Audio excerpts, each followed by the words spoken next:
Lots of people already. Mhm. Hi, everyone. Welcome.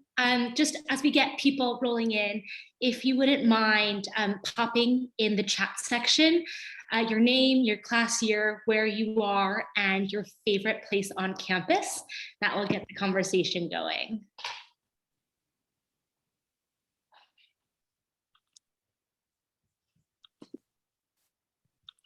I think I have too much stuff on my nameplate. Yeah. My London doesn't show up. Oh well, that's okay. And if you could rename your screen name Yeah. with your class year. And your school. Yeah.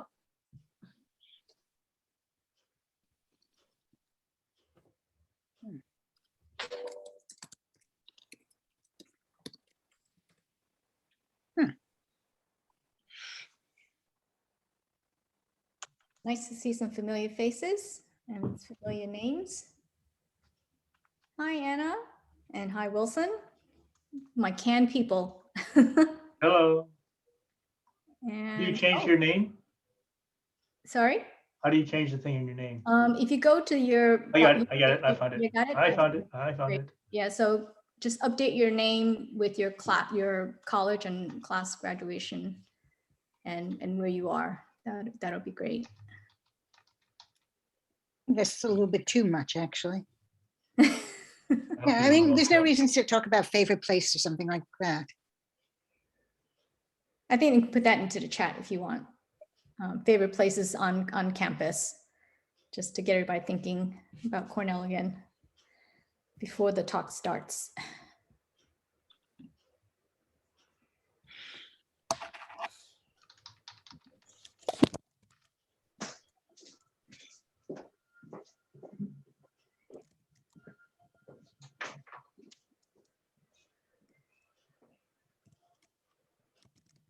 Dairy bar, yes.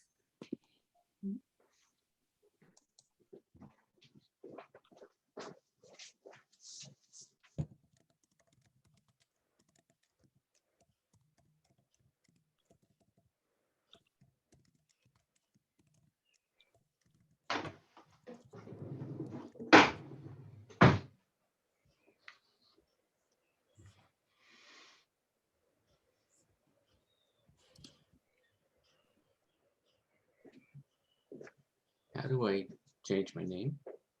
How do you want? How do I Top- put my, Top right corner of your Mhm. screen. yeah, it There's says the view. rename. Go down. Yeah.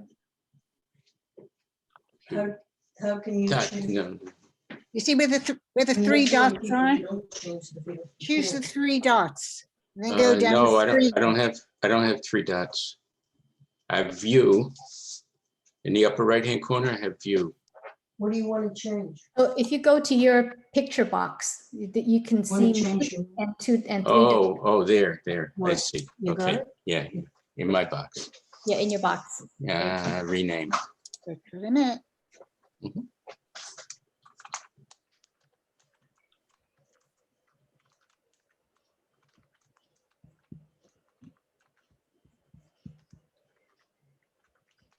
Venice, Italy is an enduring ancient city. 900 years old, it is still the longest standing republic in the world. This is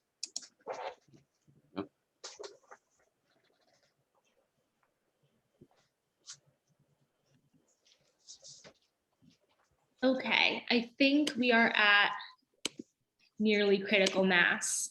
So shall we get started? Sure. Okay, great. Well, hi everyone and welcome. My name is Katia Lin. I graduated from Arts and Sciences in 2014 and now lead our Cornell UK Young Alumni Group. It's been a while since we've all been together, so on behalf of the Cornell Club UK, we are thrilled to see so many familiar faces and welcome so many new ones, including current students. We're especially excited to gather for what we know will be a fun and educational event about the history of Cornell in the United Kingdom and Ireland, which we hope will give you a renewed sense of familiarity with and pride in Cornell. Cory Earl international celebrity who many of you know, graduated in the class of 2007, but is also now a fabulous professor for the university itself, teaching a course specifically on Cornell called The First American University. He'll bring us through a 35-minute presentation on Cornell-themed trivia in the UK and I, followed by a 15-minute Q&A. So the chat function is live. If you want to pop questions as you have them in there, that would be perfect. We'll then break out into two 10-minute socializing sessions and hear closing remarks by Lee, Vice President of Cornell Club UK and active in many other areas of Cornell life. Before I pass the mic to Cory, we'll ask you to change your name display, if you haven't already, to have your name, your college, your class year, and where you are. You do that by hovering over your picture, your own picture, and then there should be 3 dots that pop up in the upper right-hand corner, and then you can just rename yourself. And we'll also ask you to turn on your cameras to make this time together as realistic as possible. Hashtag IRL. Once again, it's lovely to see everyone, and I'll turn over to you, Cory, now.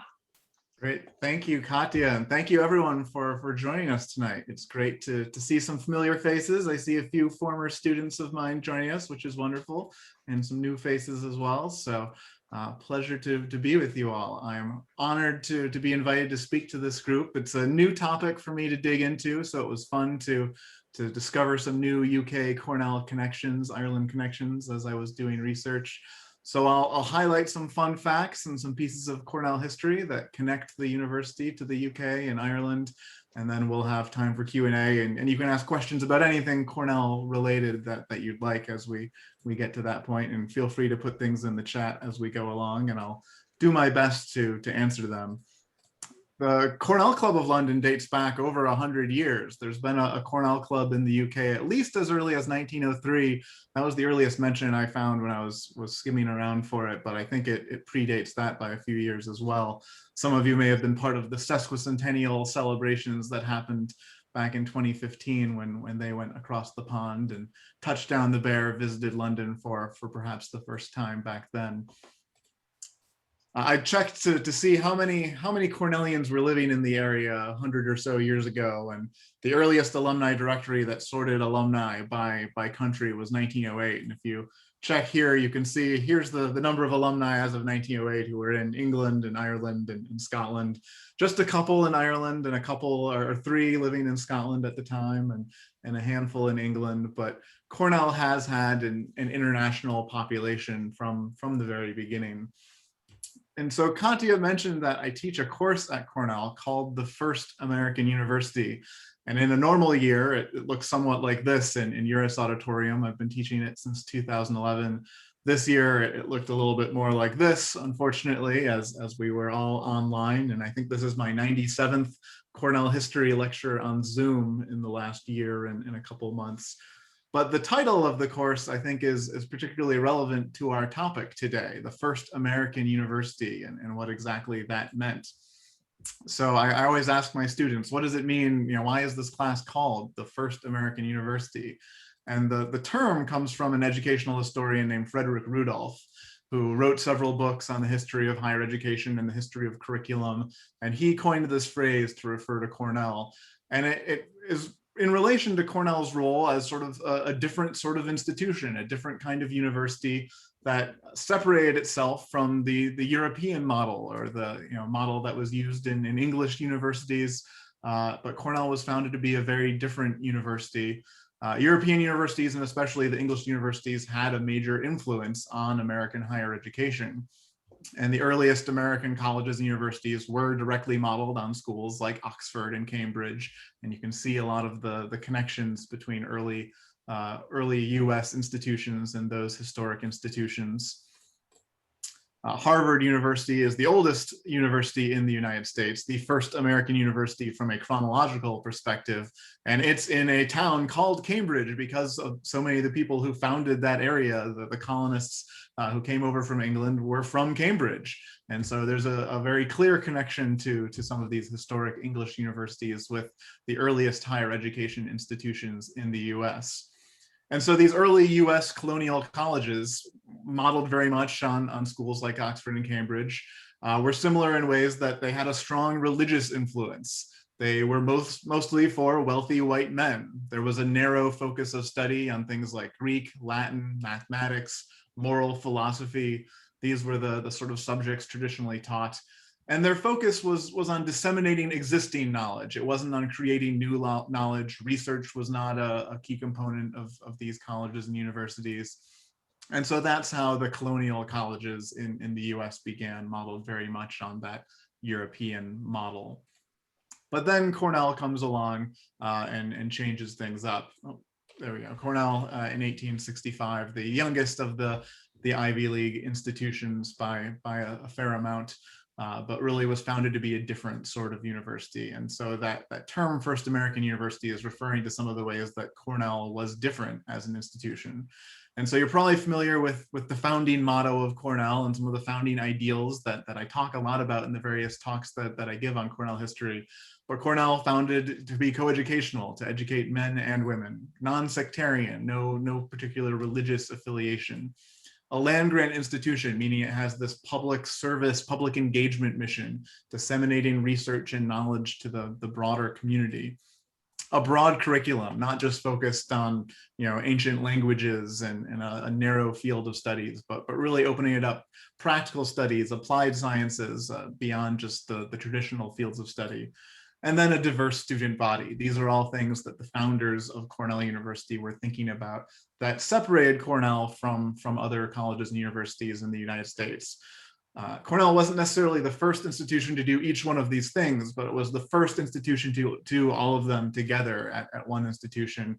And today, when we think of higher education in the United States, most institutions, many institutions fit many of these elements. And so it's more commonly accepted. So you can sort of break down what Frederick Rudolph was saying was, there are a bunch of old out of touch universities founded in the US in the 1600s and 1700s. I won't name any names, but you can get the idea of who those universities were. Cornell gets founded in 1865 to really be a different sort of university. And then over the next 150 plus years, those other colleges and universities gradually began to look more like what Cornell was founded as. And so when you hear the term First American University, that's what it's talking about, the way that Cornell became a model for what higher education in the United States looks like today. And UK universities in England absolutely had a role in inspiring both of Cornell's founders as they were thinking about this new university that they were creating. Ezra Cornell had very little formal education. He was largely self-taught. I think he had about a third grade formal education, but was someone who was passionate about education and making education accessible. And after his success in the telegraph industry, where he made his money, he got very engaged in agriculture in New York State and was a leader in the New York State Agricultural Society, becomes president of the Tompkins County Ag Society and then the New York Ag Society. And he gets the opportunity to travel to London as a result of these leadership roles in agriculture. And this is just a few years before Cornell University is founded. He attends the International Exposition in London in 1862. And he goes and visits the Royal Agricultural College. He visits farms, travels around the country. But this was really eye-opening for Ezra, and he really appreciated the opportunity to experience another country. And on the trip, he wrote a detailed series of letters that were sent back to the Ithaca Journal, published about his time in England and his experiences there. He wrote reports that were published by the State Agricultural Society about his ag observations while he was there. But one particular moment shaped the university's future, the future university that didn't exist yet. He visited Oxford while he was there, and he wrote a note in his diary that was, "Inquire what the effect of large endowments are upon colleges. How many graduates do they send out, etc." And so you begin to see Ezra thinking about, what could he do in terms of creating a university like Oxford in the United States? And this is 3 years before Cornell was founded that he puts this note in his diary. Since he has a fortune at this point and is trying to figure out how he can make the biggest impact with his money. And he does indeed help create an endowment for this future Cornell University. Andrew Dixon White also was inspired by Oxford and Cambridge. White was really the architect of Cornell University in many ways, the curriculum, the development of the campus. He was the first president and served as president for many years. And so really an important figure, and he was heavily inspired by English universities in particular. He began his undergraduate career at Geneva College, which is now Hobart, not too far away from Ithaca. And while he was there, he visited the library and he found a library book about Oxford and Cambridge. And he wrote in his autobiography later, "As I read in this newfound book of the colleges at Oxford and Cambridge and pored over the engraved views of quadrangles, halls, libraries, chapels, of all the noble and dignified belongings of a great seat of learning, my heart sank within me. Every feature of the little American college seemed all the more sordid." So he was seeing these beautiful universities like Oxford and Cambridge while reading this book and thinking that his little college in Geneva wasn't very exciting in comparison. So White begins dreaming at a very early age of these great halls of learning with quadrangles and things. And that definitely influenced his thinking as Cornell University would be founded. He transfers to Yale, and so he gets to experience some of that grandeur of a nice Gothic college campus with the grand halls and things. But after he graduates from Yale, he goes to Europe and does a grand tour of Europe and visits colleges and universities throughout Europe, including Oxford and Cambridge, these places he had wanted to visit and see in person. And he wrote in his autobiography, "I not only reveled in the architectural glories of those great seats of learning, but learned the advantages of college life in common, of the halls and the general social life which they promote, of the commons and combination rooms, which give a still closer relation between those most directly concerned in university work, of the quadrangles, which give a sense of scholarly seclusion, even in the midst of crowded cities, and of all the surroundings which give a dignity befitting these vast establishments." White was a big fan of quadrangles and definitely inspired by these English universities he visited. White also had an international mindset throughout his time at Cornell, throughout his career. He was a diplomat as well, served as ambassador to Germany and ambassador to Russia. And he was the one who recruited the first UK Cornellians to campus while he was building the faculty. So White was the one in charge of recruiting the first faculty, while Ezra Cornell stayed in Ithaca to build the physical campus after the university gets founded. And White traveled to Europe to recruit some of the first faculty. And in the first group of 26 who were hired, 2 of them were international faculty members. And a few more joined within the next couple of years from Germany and from Ireland. In fact, the first agriculture professor was an Irishman who joined the faculty within a few years of the founding. But the 2 most important ones who arrived that first year when Cornell opened are James Law, who was a Scotsman. He'd studied at the University of Edinburgh's vet school. And when Andrew Dixon White went to Europe to recruit faculty, the story goes that Ezra Cornell's last words for him, words to White were, "Don't forget the horse doctor." They wanted to hire the best horse doctor in the country or in the world to recruit them to Cornell's faculty, where agriculture and veterinary medicine were subjects that were going to be taught, and particularly important at a time when the main industry in the country was agriculture. So White went to Europe to find the best horse doctor he could recruit, asked around, and was directed to James Law. And Law ends up leading Cornell's veterinary medicine program for 40 years, really the founder of veterinary medicine at Cornell. And Cornell's vet school, very influential on a national and global level. Cornell gave the first Doctor of Veterinary Medicine degrees in the United States. The first DVM granted to a woman, also under James Law. James Law founded the college as Cornell's first state-affiliated or contract college, beginning that unique relationship with New York State that we have in 1894. So really a key figure in the early faculty at Cornell. And we used to have a James Law Hall located where Uris Hall is today, near the center of campus, where the vet school originally was located, but that was torn down as the vet school moved further east. And you can see Law sitting here teaching an early class in veterinary medicine. The other international faculty member in that founding group of faculty is a name that might be more recognizable to you, and that was Goldwyn Smith, who was an Oxford graduate, who later taught at Oxford, was the Regius Professor of History at Oxford. And during the American Civil War, he was a major supporter of the North. And got a lot of attention as a real advocate trying to bring the English in support of the North's cause during the American Civil War. He was a bit of a political pundit and an essayist, wrote a lot for various journals and magazines, often on fairly controversial and contentious subjects. But because of that, was a well-known figure in the country and considered a great academic of sorts. And so White recruited him to come to Cornell. He had just left his post at Oxford in order to take care of his father, who died shortly afterwards. And so Smith was unemployed, was between jobs, and White convinced him to come across the pond to this new university. And Smith was important for a few reasons. One, he gave instant credibility to Cornell because he was this important Oxford professor, was an eminent academic, a real scholar, that bringing him into this new university that was doing all of these radical, strange things in Ithaca helped the university get some immediate credibility, and Smith being such a well-known figure. He also was a part of a new structure of faculty that was created at Cornell called non-resident professors or non-resident lecturers. And this was White's idea to bring in really famous figures without having them have to permanently locate to Ithaca, which was a challenge to convince people to do so. So he created a system of non-resident lecturers where you'd come to Ithaca, teach for a month or a few weeks at a time, and then you could go back wherever you lived.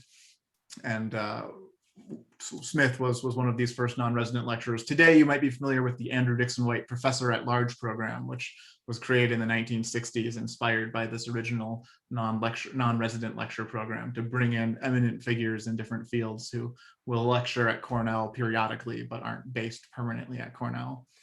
Smith also was a major benefactor for the university, refused to take a salary as a non-resident lecturer, and so was not paid to be on the early faculty, and left a substantial library to the university, his personal library, as well as his substantial part of his estate when he passed away. Goldwyn Smith Hall, obviously named in his honor. He was also a pretty negative guy, though, in a lot of ways. There are lots of quotes from him just complaining about things. For instance, when White was recruiting him to Ithaca, Smith wrote, "There seem to be a great number of waterfalls, which I abhor." I've never heard of someone who hates waterfalls. He also, when he arrived on campus for the first time, he looked at the buildings on the art squad and said, "Nothing can redeem them but dynamite." So was not a fan of some of the early architecture at Cornell. He has a complicated legacy as well because he wrote some pretty problematic things, pretty offensive things, was anti-Semitic, was anti-coeducation, and so some of his beliefs definitely didn't align with Cornell's founding values. And he was only on the faculty for just a few years. I think he left within 3 years of Cornell's founding, but remained closely affiliated and would come back and lecture on campus regularly. But does leave a mixed legacy that the university today is still struggling with how it sort of tells the story of Goldwyn Smith. In fact, his name was removed from several professorships just this last year, but remains on the building. Smith also gave the oldest bench to the university, which you're probably familiar with, the Above All Nations is Humanity bench, which sits outside Goldwyn Smith Hall, is the oldest stone bench at the university, and a motto that he's credited with coining, although somewhat in contrast with some of his his own beliefs. But the motto has been used by a lot of different organizations. I believe it's the motto of the University of Hawaii as well, but Smith is considered the first person to coin the phrase. Smith also was so concerned with the ugly buildings on campus that he helped White recruit a team of the best artisans and sculptors in England to come do stonework on the campus buildings. And so he and White worked together to bring a whole team of artisans from England to work on the early buildings, and many of them settled in Ithaca. One in particular named Robert Richardson is credited with a lot of the sculpture and stonework on campus buildings, including the Andrew Dixon White House, on Sage Chapel, on Barnes Hall, on Lenrock, Ezra Cornell's home. And so this group of English artisans came in to help with that. I see Natalie made a great point in the chat. One of the recent Andrew Dixon White professors at large was John Cleese. So another one who traveled a transatlantic connection there, and he gave many lectures on campus. There's actually a great book published by Cornell Press that's a collection of the lectures John Cleese gave on campus that's called Professor at Large. So if you want to read more of those, I recommend that. President White was particularly proud of Cornell's ability to attract top academics from elite institutions, even if it was just for a quick visit. And he especially admired Oxford and Cambridge, and he even put this plaque in the Andrew Dixon White House noting that 3 Regius professors of history from Oxford had visited the Andrew Dixon White House. He was so proud of that particular thing. So there's a little plaque noting the 3 Oxford professors who all came and lectured on campus and who White entertained at the 80 White House. There are actually Oxford and Cambridge references all over Cornell, though, if you know where to look, in part because they were such an inspiration to White, and he had a hand in the design of a lot of early buildings. Cornellians have also been studying in the UK for over a century, with a Cornell student receiving a Rhodes Scholarship in 1904, which was the 2nd year of the Rhodes Scholarship program. There have been over 40 Cornellians to receive Rhodes Scholarships ever since. But I'll point out a few of the Oxford-Cambridge references that you might not have spotted before. So if you go to the Andrew Dixon White Library in Uris Library, you can't quite see it very well in this image, but if you zoom in on those windows, those stained glass windows are all the coats of arms of the colleges of Oxford and Cambridge. So a little reference to White's affection for them and their influence in the world of higher education. So those are in the 80 White House. If you go to Baker, the Baker Dormitories, residence halls on West Campus, North Baker Hall has a bunch of stone shields above the entrances, and all of them are represent Cambridge and its colleges. And South Baker Hall, all of the stone shields represent Oxford and its colleges. And Baker was built in the 19-teens, towards the end of 80 White's lifetime, but another place where you can spot some Oxford and Cambridge references on campus. If you look at some of the crests for the West Campus houses on campus, so these are the newer residence halls built on West Campus that are designed to be modeled off of a residential college like at Oxford and Cambridge. 2 of the crests have direct symbolism related to Oxford and Cambridge. So Alice Cook House is one of those West Campus houses, and the lions were included as a symbol used on Oxford and Cambridge residential colleges. I think actually if you go back, you can see the lions here on Cambridge's coat of arms. So they borrowed those for Alice Cook's to represent the fact that these residential colleges were modeled after that English model. And then Hans Beta House, another one of those new houses, it said that the crest, they chose the colors dark and light blue to represent the colors of Oxford and Cambridge as a subtle reference to their influence there. If you go to Myron Taylor Hall and look in the moot courtroom at Myron Taylor Hall, you'll notice there are a bunch of wooden shields on the moot courtroom bench there. And those shields are 5 historic European universities that were distinguished in law. And so they go from left to right: Paris, Leiden, Bologna, Bourges, and the 5th one is Oxford. So there's the Oxford coat of arms again on campus in another place. And if you look again, there's another row of smaller shields above that large set of shields. And that's another UK reference. So you can't quite see the symbols on the shields here. It's not high enough resolution, but they're the coat of arms of the 4 Inns of Court in London. And the Inns of Court are the professional barrister associations in London. All lawyers in England and Wales must belong to one of these 4 professional barrister associations known as the Inns of Court. And so those shields represent those 4 Inns of Court in London. So a little legal reference to England there. If you go to Sage Chapel, there are more references to Oxford and Cambridge there. So this is an image of the Sage Memorial Antechapel, or crypt, which is the northwest wing of Sage Chapel, which has the remains of Ezra Cornell and Andrew Dixon White and their families. But the stained glass over the sarcophagi there represent different important figures in the history of higher education. It's particularly unique to have a chapel with stained glass that does not have religious figures depicted, but instead educational figures depicted. And this was especially unusual when this was built. This wing was built in the 1880s. So if you zoom in, the 3 main pieces of stained glass here, the left set of windows are all donors of libraries in higher education. And so the figures depicted are Elihu Yale, Sir Thomas Bodley of the Bodleian Library of Oxford, and John McGraw, who gave McGraw Hall at Cornell, which was the original library before a building was built specifically for the library. But you can't quite see here, but if you zoom in the top there, that's the Oxford coat of arms, once again, in reference to Thomas Bodley.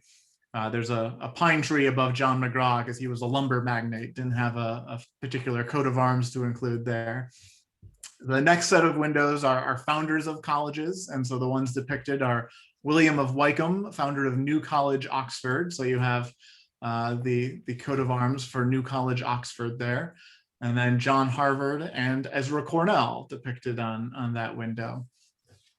And then the third window are women who are supporters of education. And so there's Queen Jean of Navarre, the founder of the College of Navarre at the University of Paris. Jenny McGraw, John McGraw's daughter, who gave the chimes to Cornell, early donor to the university, and Lady Margaret Beaufort, the founder of St. John's College at Cambridge. And so that coat of arms depicted there is the St. John's College, Cambridge coat of arms. So each one has a Cornell connection, each one has an Oxford or Cambridge connection, and then one other university as well. And there's one other, so there's the names, Bodley, Wykeham, and Beaufort are the three Oxford, Cambridge folks depicted there. And then the other set of stained glass with a connection to the UK over Andrew Dixon White's sarcophagus on the southeast side are three European scholars and reformers in higher education. And so Francois Fenelon was a French theologian, Philip Melanchthon was a German reformer, and then Thomas Arnold was an English reformer. He was an Oxford professor and headmaster of the rugby school. And at the rugby school, he introduced various educational reforms that were then copied by Victorian public school systems, including the prefect system, which readers of Harry Potter are probably most familiar with, but that was apparently introduced by Thomas Arnold. And so there's a coat of arms of the rugby school in England above his picture there in Sage Chapel. One more Oxford reference is this location on campus. You probably recognize this as the Risley Hall dining room. And Risley Hall was built in 1913. It was the first building by Cornell across the gorge, the beginning of North Campus. And it was built as a women's residence hall, the first residence hall after Sage Hall was built as the first women's residence hall. But this dining room is a small scale replica of Oxford's Christchurch dining hall. Which might be most familiar to you as the dining hall used in the Harry Potter films as the Hogwarts dining hall. But this was designed to be a scale model, slightly smaller of the Oxford Christchurch dining hall. And not depicted here, but around the corner to the left, there is a stained glass window in this dining hall that Andrew Dixon White himself designed for the building. And it featured three inspiring women that he admired and thought would inspire women students attending Cornell. And two of the three actually appeared on banknotes in the UK. So one of them is Scottish scientist and polymath Mary Somerville, the namesake of Somerville College at Oxford, the first woman in the Royal Astronomical Society. And she appeared on the 10-pound banknote, the Royal Bank of Scotland. And then the other woman who appears on a banknote is English social reformer Elizabeth Fry, as depicted in the stained glass window, driving force behind prison reform in England in the 19th century, supported by Queen Victoria. The third woman on the window is an American, Abigail Adams, First Lady Abigail Adams. So those are the three women in stained glass in Risley. Risley Hall as a whole is also modeled after a building in England. And here's what Christchurch Dining Hall looks like. So you can see the comparison here, pretty similar sort of design. But here's Risley Hall on the outside. It was designed by architect William Henry Miller, a locally prolific architect who briefly attended Cornell in the 1870s. But the design is modeled after this building, which is Hampton Court Palace in England. And so you can see some of the influence here, that center section and the windows there, definitely inspired by. If you saw the movie The Favorite with Olivia Colman a couple of years ago, that movie was filmed at Hampton Court Palace in England. So another little Cornell connection there. On the West Campus War Memorial on campus, this is the Southern Tower. There is actually a shield representing England on that tower. There are three shields around it. that represent Cornell's or the United States' allies during World War I, because these buildings, the two towers, were built as Cornell's World War I war memorial. And so there's lots of symbolism throughout, but the three shields on the South Tower represent the three allies of the United States in World War I. So there's a fleur-de-lis of France, which also represents purity and devotion, the rose of England, also representing affection, and the olive branch of Italy, also representing peace. So another little England connection. There is even an English king depicted on campus. So if you go to Myron Taylor Hall and look at the law school tower, there's some sculpture around it that represents peace by law, and it represents different historic moments in legal history in the world. And the east side, so if you're walking underneath the tower from campus, from College Avenue, there's Henry II of England, and that's depicting national peace by local law, with Henry II sending itinerant judges to bring the king's peace throughout the realm. So a little bit of legal history depicted.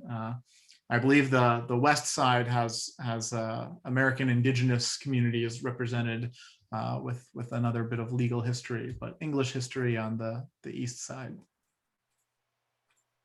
So I'd mentioned faculty from the United Kingdom, but there were also students from the UK from the very start at Cornell. Cornell was founded on this idea of accessibility and inclusion that I mentioned earlier, that any person part of Cornell's founding motto.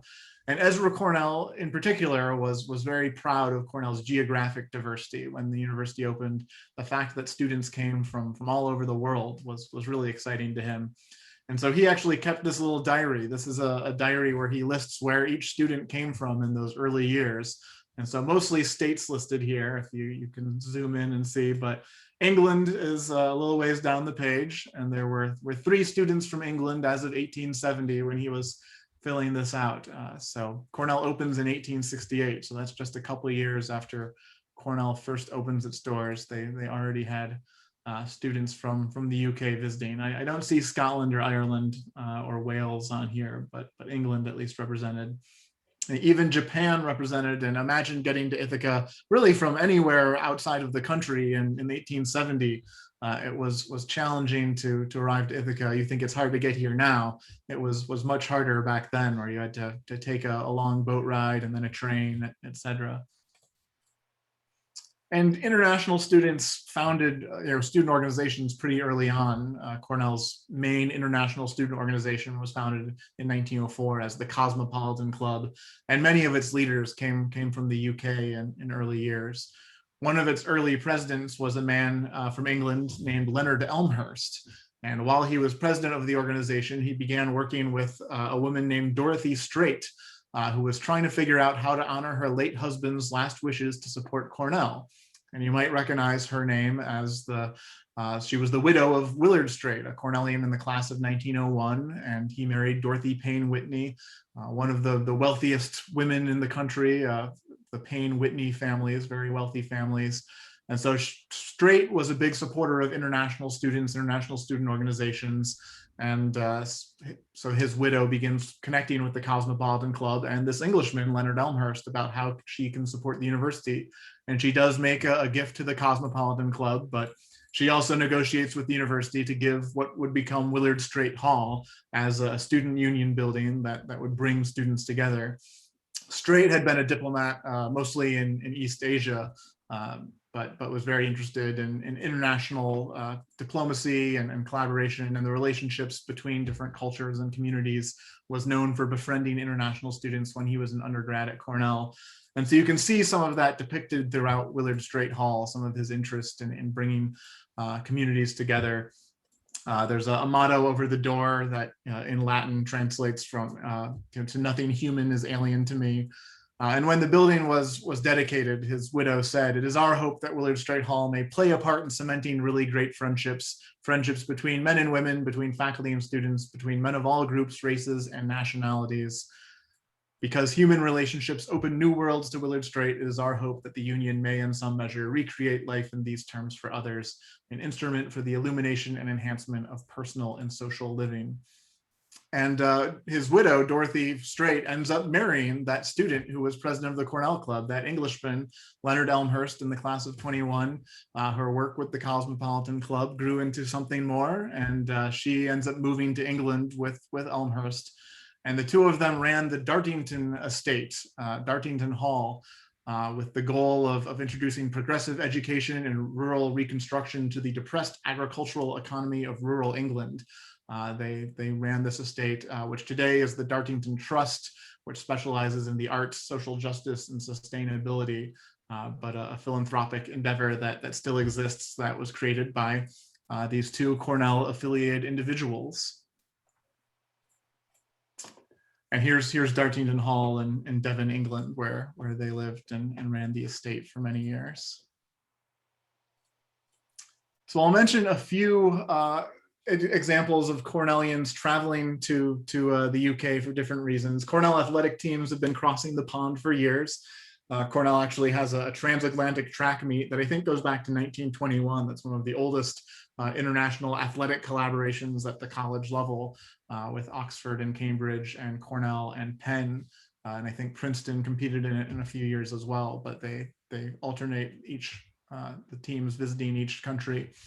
But in 1895, Cornell's crew was invited to compete at the famous Henley Regatta in England, which was the most prestigious rowing event. And this is a time when rowing was really the collegiate sport. This was the sport for college students that got the most attention, was a bigger deal than football and other college sports.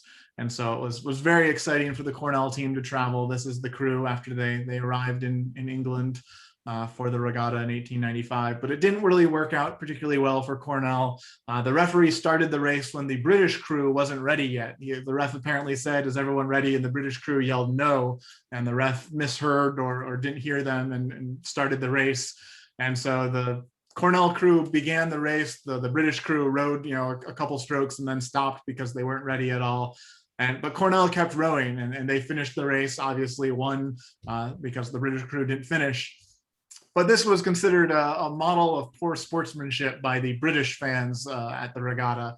And so the Cornell crew was immediately ostracized. It was felt that they shouldn't have continued when they noticed that the British crew wasn't ready and didn't continue. But so it didn't bode well for Cornell's reputation in England at the time. There was a lot of coverage of this. Cornell's next race, they were crushed by the British team. The fans were booing the Cornell team. We're very upset about this.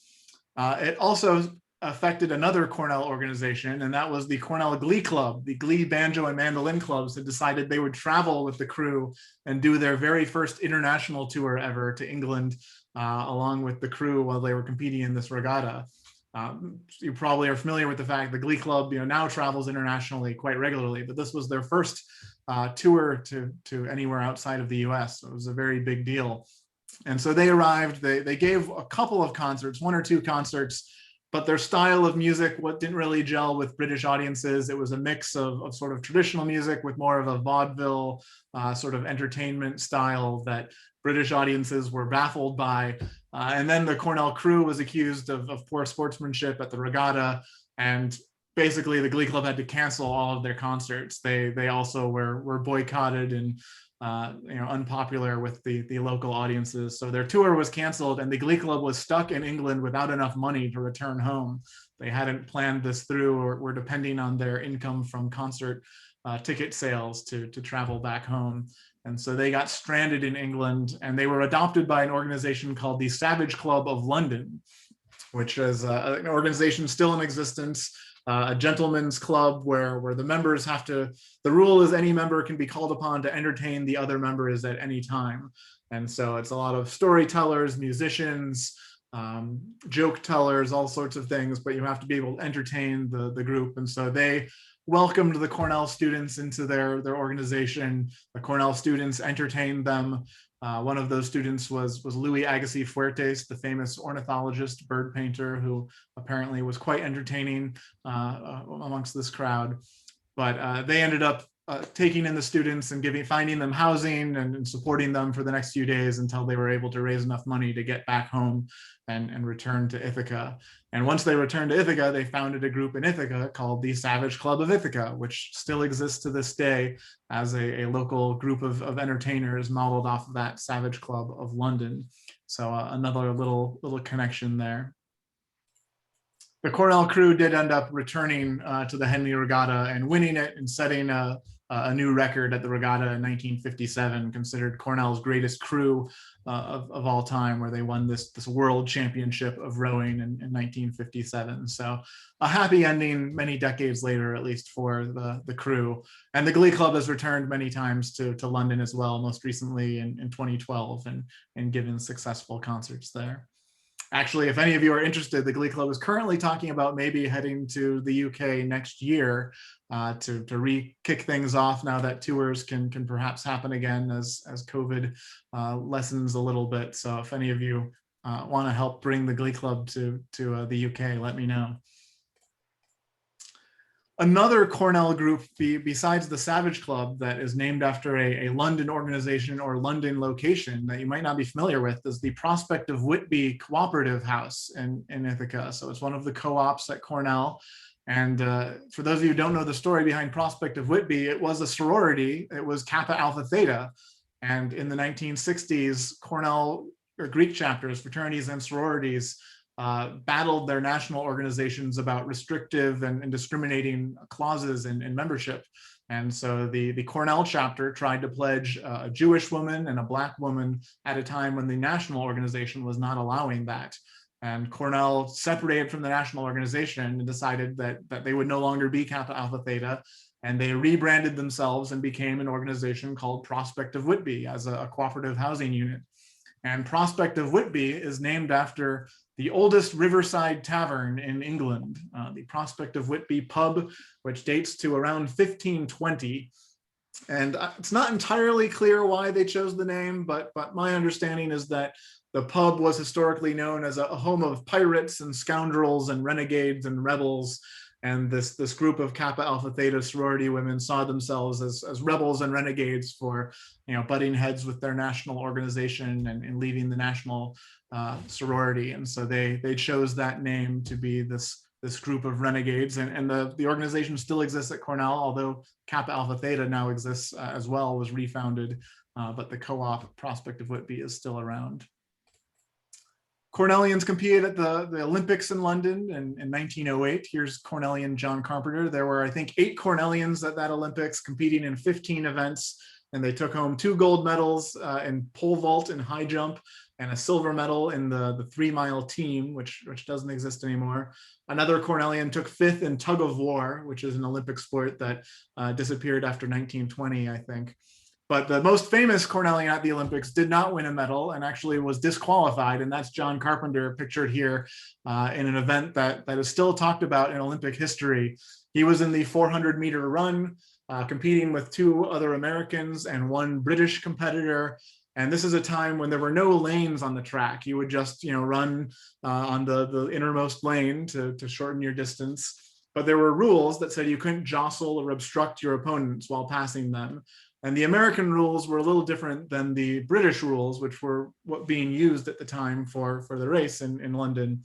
And Carpenter passed the British competitor towards the end of the race and won, was the clear winner. But one of the referees accused him of blocking the British runner from passing with his shoulder. The British runner tried passing Carpenter and he put his shoulder out far enough where it looked like he was obstructing the British runner, which was legal in American rules, but not legal in British rules.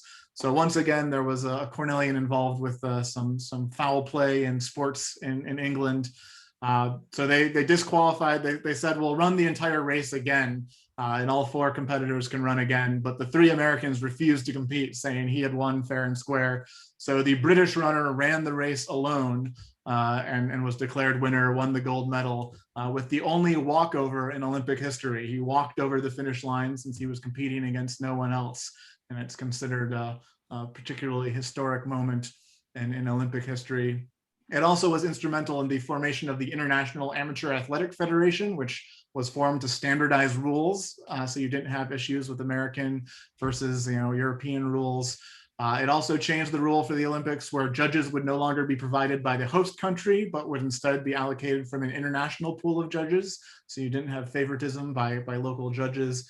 And they also introduced lanes for the track meets after this. So you would have fewer incidents of runner interference. So big changes in the sport thanks to this Cornellian almost winning an Olympic medal. 3 Cornellians competed at the London Olympics in 2012, but none of them won medals at that one. And so I'll wrap up by mentioning 2 important figures affiliated with the UK that I thought were worth mentioning. I imagine you're familiar with Chuck Feeney, one of Cornell's most influential and notable alumni, the billionaire philanthropist who founded Atlantic Philanthropies. But he is really one of the key philanthropists in Ireland. Felt very strongly about ending political violence in Ireland, and in the 1990s and 2000s gave $570 million to Northern Ireland, focused on human rights and reconciliation, supported the founding of the Human Rights Fund and the Social Change Initiative in Northern Ireland. And he's also given nearly $1 billion to education in Ireland, mostly higher education. In fact, in 2012, all of the universities in North Ireland and the Republic of Ireland jointly granted Chuck Feeney an honorary degree from all of the universities in Ireland, which I don't know if that's an unprecedented thing, but I imagine he's one of the only people, if not the only person, to have received an honorary degree jointly granted by every university in Ireland. And obviously a major donor to Cornell as well, with nearly $1 billion in support over the years, much of it given anonymously. And then Frank Rhodes, Cornell's 9th president, who served from 1977 to 1995, born in Warwickshire, attended the University of Birmingham and was a professor at Durham and at the University of Wales before coming to the US, and eventually Michigan, and then Cornell's president, and just passed away last year, but a very influential figure in Cornell history. And everyone always adored his British accent, of course, when one of the best public speakers in Cornell history, who could give a talk on anything and keep the audience riveted. And then finally, you may not know this, but Cornell does have an official tartan in the Scottish Register of Tartans. For those of you tuning in from Scotland, this is the official Cornell tartan filed by Pendleton Woolen Mill. Cornell former trustee Mort Bishop, class of '74, the president of Pendleton Woolen Mills, was the one who arranged for an official tartan to be registered in Scotland. And his company sells the Cornell scarves with that tartan on it. And so with that, I will open it up to questions. Happy to answer questions about anything we talked about, or if you have other questions related to Cornell, happy to answer anything you might want to ask. So feel free to unmute yourself, or you can ask in the chat if you prefer.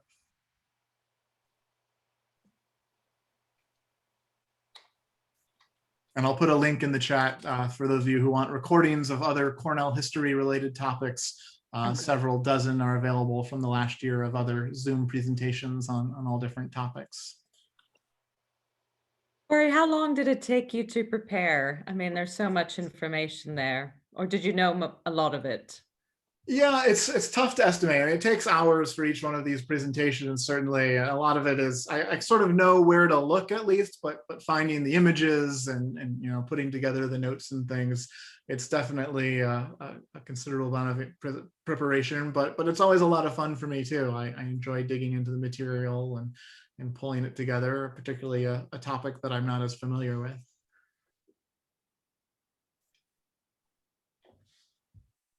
Can you hear me? Yes. I was at Cornell 1959 to 63.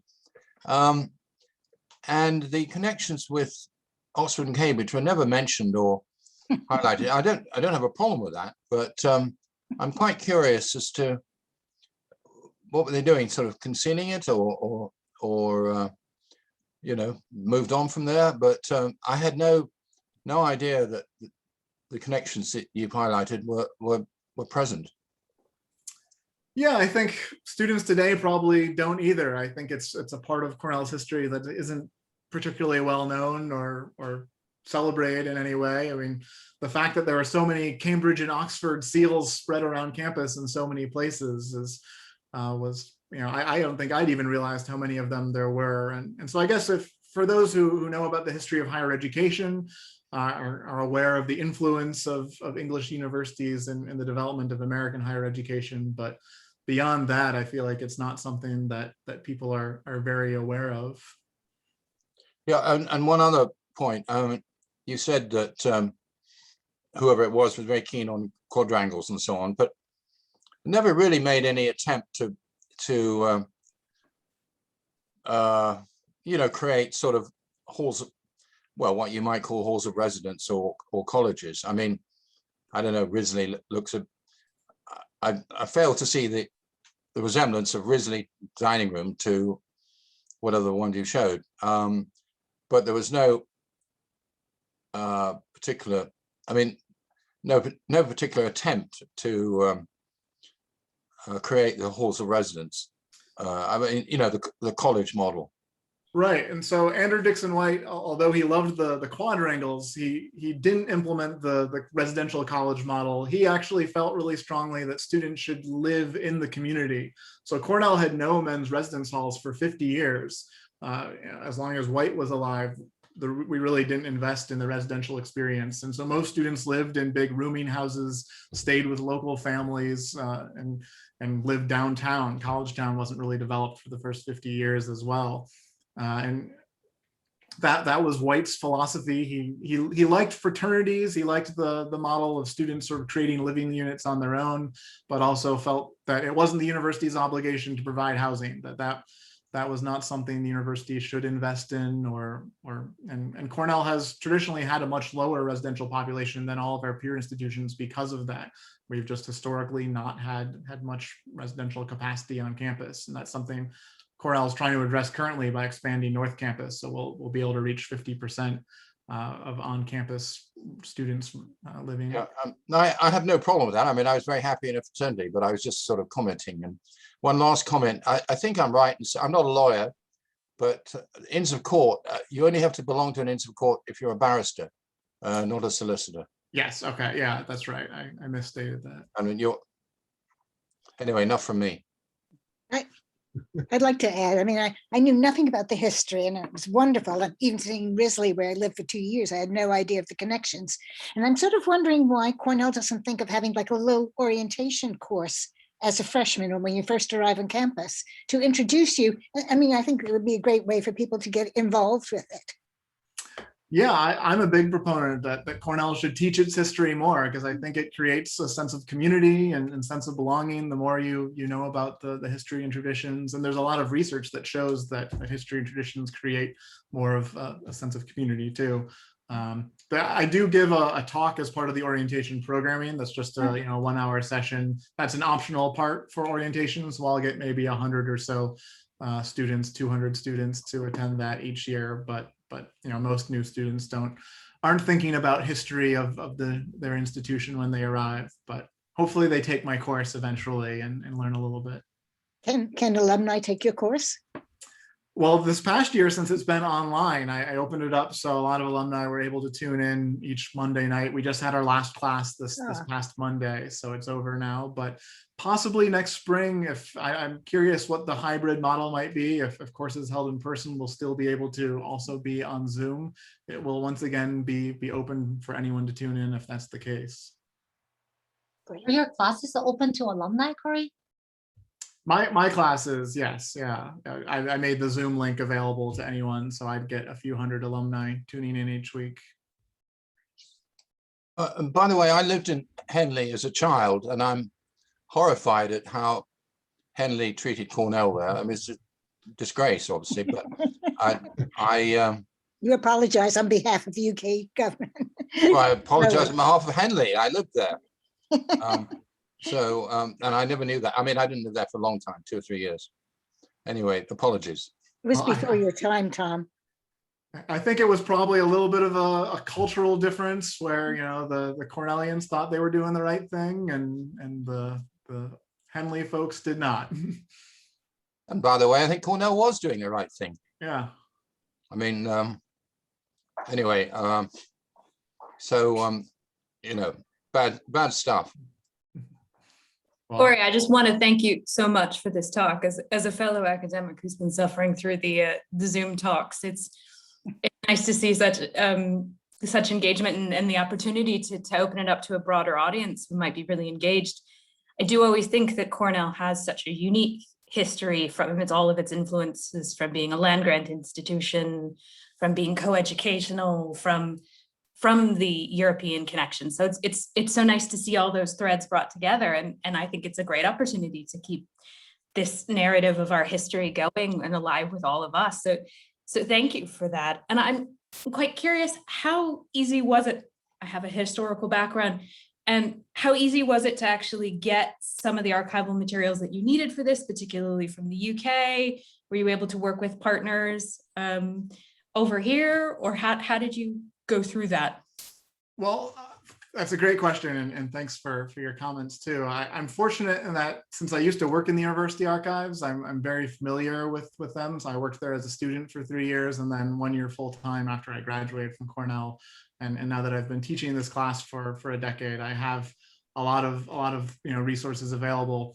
A lot of Cornell's archives are digital now, which has been a wonderful resource for the last year when archives weren't as accessible, particularly at the beginning of the pandemic. So a lot of the images come from Cornell's digital archives.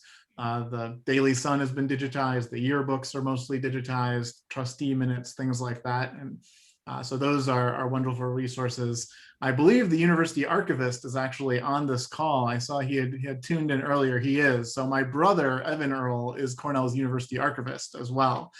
So I have an added in that. It's with the family connection. And then also the books behind me. I own about 1,600, 1,700 books related to Cornell and Ithaca history as my own personal resource library, which is really handy for researching these sort of things. So the combination of all of those it makes it easier to find things. But the proliferation of digital resources is really the most important part, being able to find images and things. I may be one of the few people in your audience who've taken money off Chuck Feeney. I mean, Natalie may remember this, but it was an event and I can't remember what he paid, but it was probably £2. And it, enriched the Cornell Club of London's coffers. He certainly has been very generous to a lot of organizations over the years.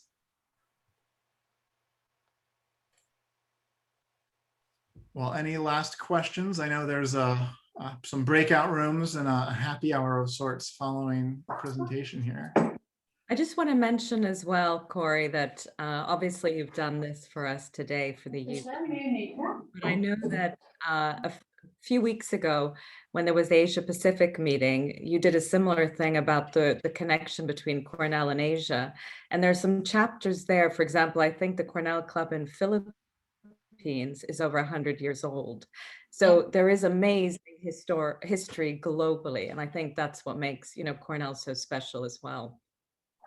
Yeah, Cornell Club of Philippines and Japan have both celebrated their centennial. China would have too if everything was continuous. But Cory just mentioned the first club in London was 1903, right? That was the earliest reference I could find. So it's probably earlier than that, but I'll have to do some more digging and see if I can find I don't think there was a club at that time. I just think those were the ones who were here. Natalie, you weren't president then? Thank you so much. There was a Cornell Club of London with an official president as of 1903. I found a reference that early, but the president at the time had just graduated in 1897, so he wouldn't have been there for long, and was an American who had moved to London. But you all have a major anniversary coming up in 2 years then. There is a book currently being compiled on the history of Cornell's global impact that emeritus professor is working on, and he's recently asked me to help with some of that. And so we're looking at doing a chapter about the international Cornell clubs, and looking into some of the earliest ones, and so all of that will be incorporated into this book on Cornell's global impact. So hopefully we'll see that in the next couple of years. When John Cleese was there, did he ever show his television program Fawlty Towers, which may not appeal to American humor, I don't know, but it would have been, I believe he was professor of humor, wasn't he? He did do some events in collaboration with Cornell Cinema. I know he showed the film, I think it's A Fish Called Wanda, that he had was Yeah. involved with. Yeah. But I don't know if he did anything around Faulty Towers, but certainly incorporated, spoke about his various projects, spoke a lot about Monty Python, of course, but I attended maybe 2 or 3 of his talks over the years. Well, if you ever get a chance to see Faulty Towers, have a look. It's Jane extraordinary. Goodall was another A.D. White professor. Yes, that's So right. that's another connection Yes. to England. Cory, thank you so much. We have just one quick question. Liz and I in the chat are curious about the clock tower at Cornell University and Birmingham University. Is there any connection? I've heard that rumor before, but I don't know if I'll you have to can. look into that. Not that I know of. Do you know when Birmingham's was built? Cornell's was 1891. It would have been after Cornell's. Yeah, it was I definitely think. after Cornell's then. Okay. I'll look into that. Yeah, Cornell's was designed by William Henry Miller, this local architect who had been a Cornell student. So I'll look into that and get back to you. There's a lot of architectural similarity, James, with the red brick as well, right? Yeah, I just heard that was a connection, but yeah, you're right. It's one of those red brick universities, isn't it? But thanks for the talk. It was really interesting. Thank you.